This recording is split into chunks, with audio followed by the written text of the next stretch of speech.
Because Samuel's grieving, he doesn't even realize it. God was already choosing someone after his own heart. Someone who was willing to obey and do everything that God would command him to do. And because of grief, thinking of the past, he couldn't see how that rejection was necessary to bring in the person that God had to fulfill his purpose over Israel. Biblically speaking, every single time there is a closing of a chapter, it's because there's a new chapter that God has prepared. I just need to be willing to let go of what was to walk into what will be. But I feel like there are people here who are not able to enter into the new because they're holding on to the old. Sometimes you will have to close a door before the next one opens. A lot of times we want an open door so we can safely close an old door, right? So we have like that security and that confidence, but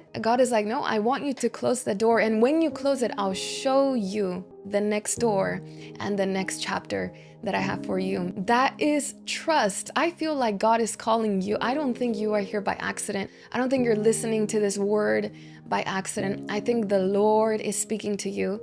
It seemed like a dead end. When the Israelites were trapped between the Red Sea and the Egyptians, it felt like a dead end. It was physically a dead end, but God made a way. What looks like a dead end for you, my goodness, is just the beginning for God. But it's right there in those moments where you feel like it's a dead end, where you feel like, oh my goodness, everything has failed.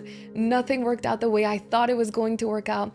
That's the place, my goodness, where you will surrender your understanding. You will be grateful that God disrupted your life and your plans, because what he had was so much better.